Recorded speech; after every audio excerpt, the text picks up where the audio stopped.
Let's do it.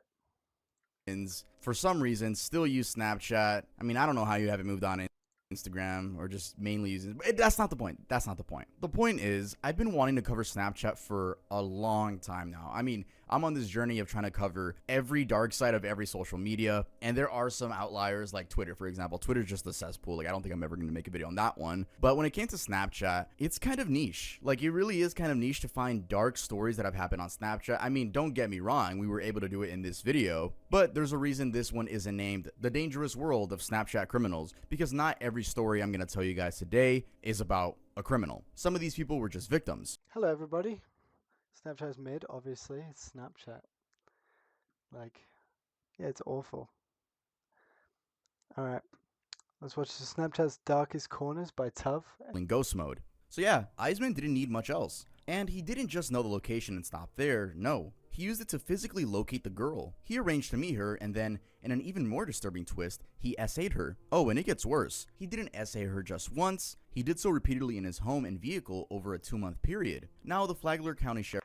Now listen, Snapchat's cool when you're like 14 years old, but like the last time I deleted Snap. I'm gonna toxic guy confession here. The reason I deleted Snapchat originally was because I used it too much to know what was going on. Like I was in a very inconsistent relationship where, well, it wasn't even a relationship, situationship.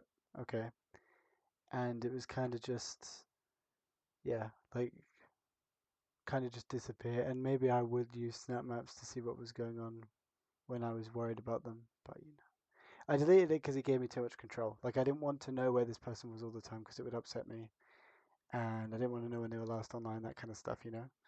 Also, like snap scores, fuck off. I don't need to know when they're being snapped. So little confession there. I was crazy once. I was crazy once. Sheriff's Office began investigating on August 31st, 2022 after receiving a report of a possible sexual offense involving a teenage girl and an older male. According to the victim, Eisman said he was 19, yeah, the man was lying about his age, and he was fully aware that she was underage. Flagler County Sheriff Rick Staley stated, "This is exactly why we encourage everyone to be very cautious of what you post on social media and the platforms you use." He went on to caution that something as, quote, innocent as a picture, which gives out your location, can put you in front of people that would be eager to victimize you. He also encouraged parents to sort of pay more attention to social media and how their kids use it. You know, the usual but important stuff like talking to them about safety while being online, finding out what they're doing. Do you guys actually tell your parents anything? I don't think I do. The only reason my gran knows my gran knows I do TikTok, but she knows I do Instagram because she watches them. I don't know if WhatsApp. Hold on, let me see if I can show you this. It's so funny. It's gonna be inverted, isn't it? I'll read it out. It was, really, Elliot, your language is shocking. You're saying lovely things and then throw the F word in. It honestly sounds awful. You're letting yourself down. That was on a Instagram reel. Yeah, she basically gets like super kind of upset about my reels. Maybe I should just never say the F bomb. Also imagine like people asking how you met and you're just like, I'm out on Snapchat. I'm out on Snapchat, guys. I'm out on Snapchat. Crazy work. Crazy work. Anyway. Online and cautioning them on how quickly that seemingly innocent post can make them a victim. Anyway, Eisman was arrested on September 1st of 2022 and charged with felony sexual battery on a victim under 17 years of age. He was later released on a $40,000 Knew he was a creep. Look at him. That sounds so bad. No, it's just like, yeah, he's kind of got that look about bond him. from the Sheriff Perry Hall Inmate Detention Facility. Wow, that was a mouthful. As of the latest available information, on That's what she said. Oh, I'm so funny. February 12th of 2024, Eisman pleaded guilty to one count of unlawful sexual activity with certain minors. He was sentenced to 2 years in a Department of Corrections facility, followed by 8. Loki, you're saying, why is his face curved like that? That's how I look inverted. And that's what freaks me out whenever it inverts the camera. Because it did this on the webcam and I changed it to how I look in the mirror. But yeah, I low-key look lopsided. It's really bad. 8 years of sex offender probation. Now, the Flagler County Sheriff's Office, after urging parents to closely monitor their children's internet and social media activity and all that, commended the major case unit for their work in building a solid case against Eisman, which led to the conviction. Alejandro Marquez abused the quick ad feature. Next up is a rather unsettling story of how a 27-year-old man from Albuquerque, New Mexico, used Snapchat to prey on an 11-year-old girl. This happened in the summer of 2022 when the guy, Marquez, used the app's quick ad feature, a tool designed to help users find new friends to befriend the girl. Apparently, Marquez offered the girl money to meet up in person. Quick ad is so stupid, man. The amount of people who randomly add you on quick ad and then you accept it and then they're like, "Why did you add me? I didn't fucking add you. Okay, you added me. It came up in my request. You added me." No, I didn't. I didn't. Well, what do you look like? And I mean, if you're ugly, you get blocked, like straight up. No offense, but it's just like, what do you look like? And then nothing, and then you get sent 30 snaps. It's like, fuck off. And then you get added to their shitty private story that nobody cares about. Literally, no one has ever cared about their awful private story where they put every TikTok that they like up on there. Like, I don't care. I don't care. The France case. Tracked and stabbed the guy he found with his girlfriend. Again, we're getting into the Snap Map feature and the controversy that erupted shortly after. Yeah, this used to drive me up the fucking wazoo. I swear, I used to be so creepy when it came to snap maps. Like I would zoom in on that stuff. Low key. I would be all over it. I'd have like full on like not mental breakdowns, but like I'd be so nervous. Like if my situationship was like a unknown house. Shit was a mess. Yeah, I hate snap maps needs to be like obliterated off the face of the earth. Nobody needs that level of information. This wasn't actually the first case where someone had been caught cheating using the tool. There was, for example, a story on Twitter from 2017 when a woman posted how she tracked her boyfriend driving to a different girl's house and spending time at the location. Anyway, back to the case in France. It said that the 25-year-old man had not been happy that his girl wasn't picking up on Halloween night when they were supposed to be together. She didn't know her location was on, and she wasn't answering her phone, so he resorted to SnapMap. Armed with a knife, he followed its lead and found her sitting in a car with another dude. I mean, how do you develop this and not think that like people could use it negatively? Like, sure, if you're a little indie app and you have a bunch of friends who are on it and like you're in a group or like the whole high school's on it, is cool. But such a stupid. The Lucas Sutton case. His murder was planned on Snapchat by his quote-unquote friends. Now imagine this. Being lured out for drinks by people you once called friends, then they turn out to be the same people that make sure you never get. Those teeth go hard. First of all, 22 using Snapchat, crazy work. Like if you're like if you're using Snapchat at 22, I'm looking at you like, what is wrong with you? But you're planning somebody's murder. You have a group chat. You have active friends who open their phone. They're like, oh, I want to see this person, and they open Snapchat to communicate with them. Crazy work. On the night of May 23, 2023, Lucas had met up with Keon Williams, age 21, and Kai Nelson Palmer, age 17, and they walked together to a local shop to buy drinks, seemingly casual like nothing was wrong. But what Lucas didn't know was that his two so-called friends had been plotting to attack him for days, messaging back and forth on Snapchat. As they walked back, Williams pulled out a knife and stabbed Lucas. In reaction, Lucas dropped the drinks and ran, but both attackers chased after him. Williams, who was faster, caught up and stabbed him again. In a desperate attempt to survive, Lucas then ran into a local pub, begging for help, before collapsing on the floor. He later died in the hospital. The Kyle Walley case. His killer posted his body on Snapchat like a trophy. On July 11th of 2020. That's crazy work. That's like being killed again. Oh my god, could you imagine dying but then being posted on Snapchat? It's even worse. So what really happened? Well, first, the location. The attack took place inside Kyle's kitchen in Rosimidir, Wrexham. The two had been watching the. Okay, we need to unanimously, as British people, like teach Americans that it's not ham. It's Wrexham, like because Wrexham sounds stupid. It's like Yorkshire. It's Yorkshire. They need.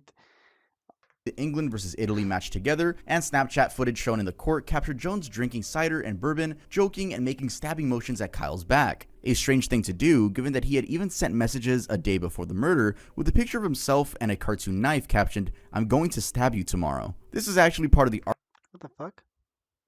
You don't question that. You're like, mate, that wasn't. What?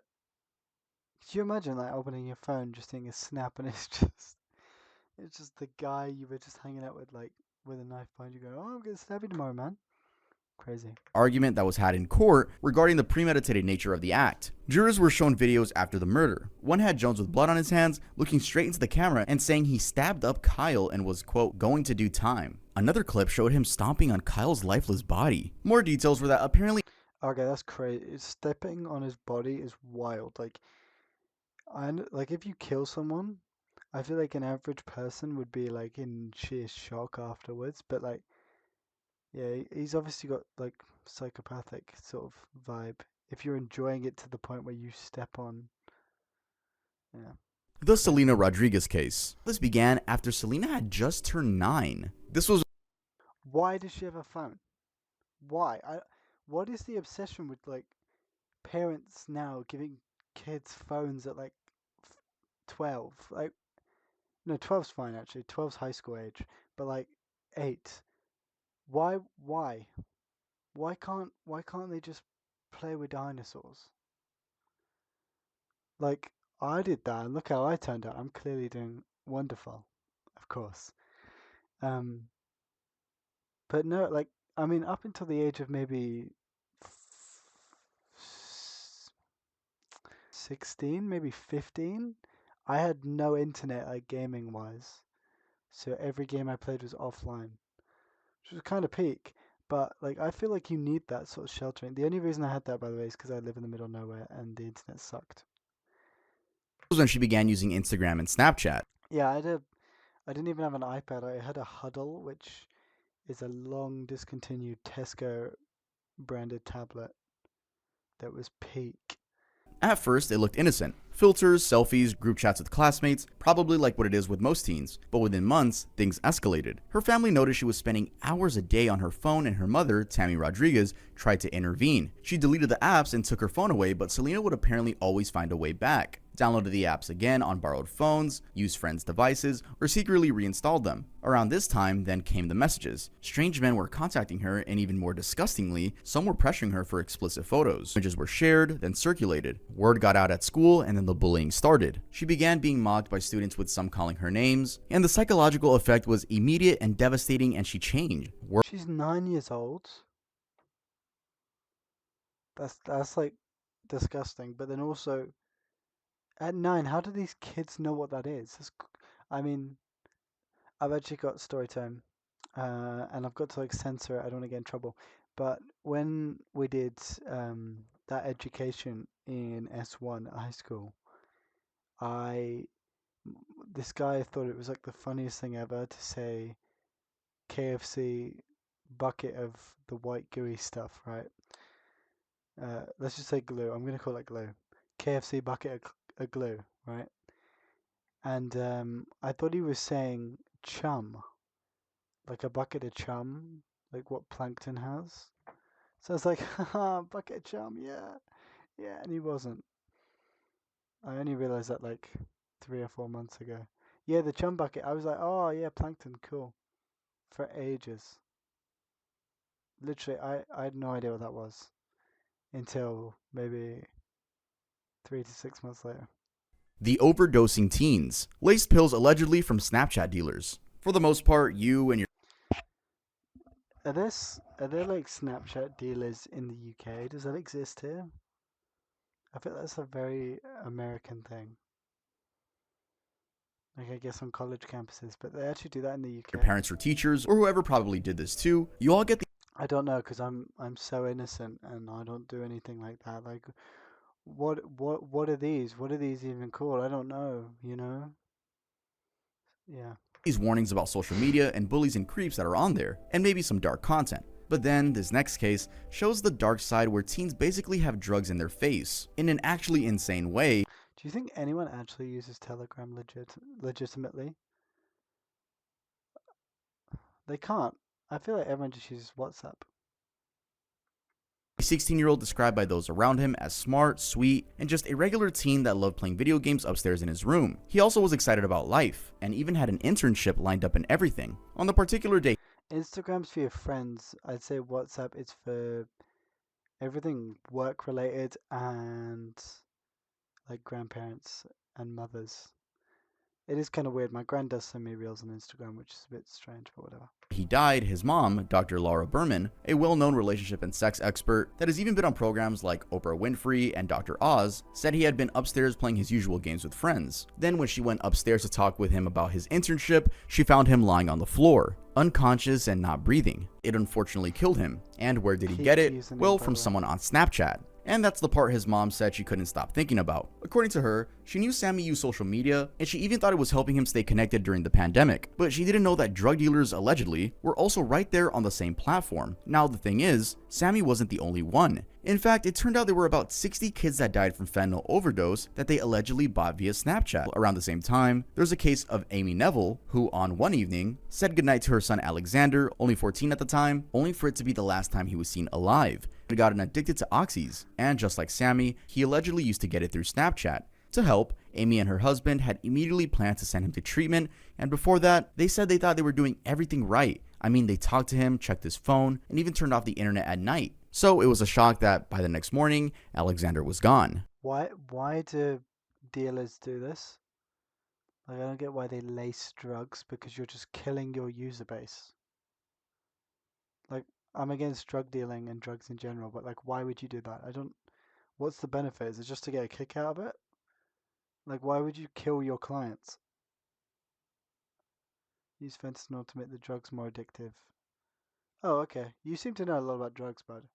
Use emojis and code Yeah, you'd words to agree. sell pills and sell lace pills while at it. Alright guys, that's gonna be it for this video. If you Okay, that was an amazing video. That was really good. Tub is the YouTuber. Go and subscribe. I let you have notifications on. He's that good. I love his channel. Um, yeah.